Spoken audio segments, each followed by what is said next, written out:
Assalamualaikum warahmatullahi wabarakatuh.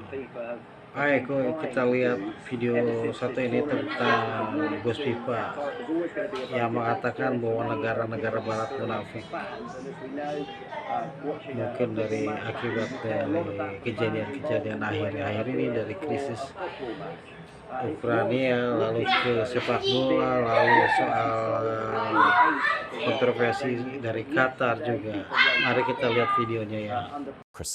Football's governing body has come under fire for taking the World Cup to Qatar because of the country's human rights record. Mr. Infentino said he had difficulty understanding criticism of the tournament.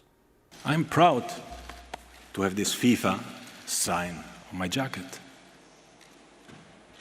It's not easy every day to read all these critics for decisions which have been taken 12 years ago when nobody of us was there. And now everyone knows that we have to make the best out of it, and we have to make the best World Cup ever.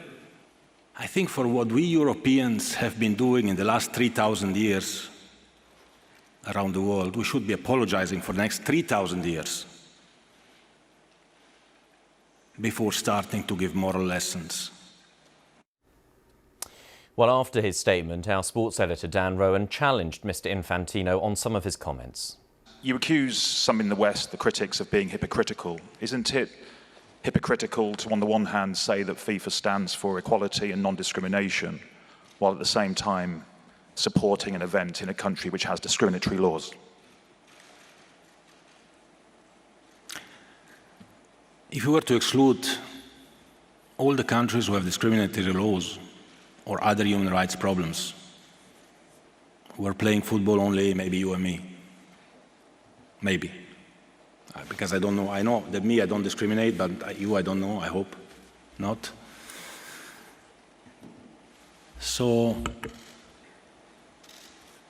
I think it is real that football brings people together and unites the world. I think we have to do that. And I think we have to welcome everybody in Qatar. Gay people are welcome in Qatar.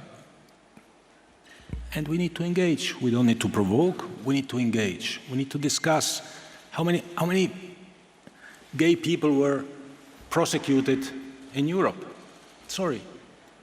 It was a process. We went through a process. We seem to forget. Well, I'm joined by our sports correspondent, John Watson, who is in Doha.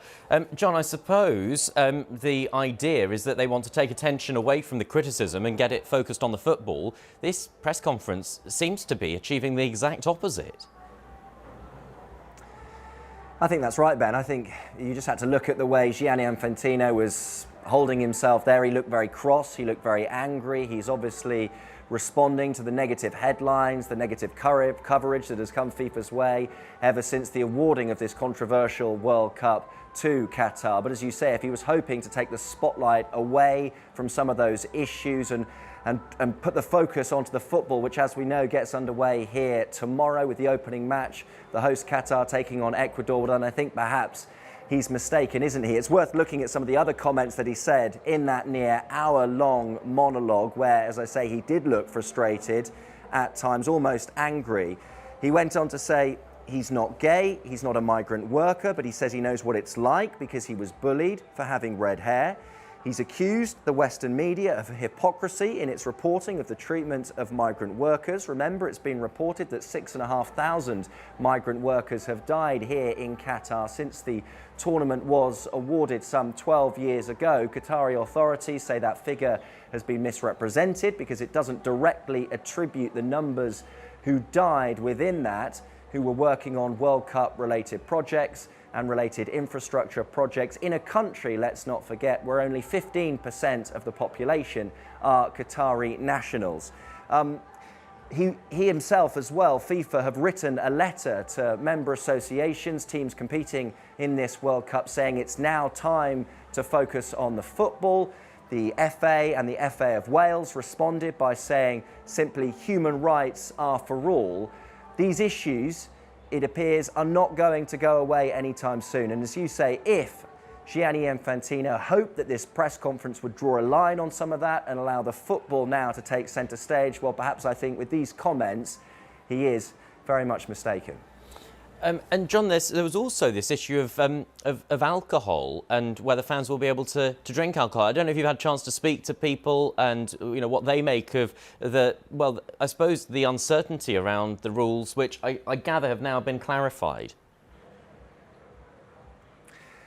It's striking the right balance, and I think that's something that the organisers and FIFA have been trying to do ever since this tournament, I guess, was awarded to Qatar. It was always going to be a very different experience for many, a very different experience for fans. And as we know, watching a football match back in the UK, a lot of that for fans involves enjoying a beer before a football match.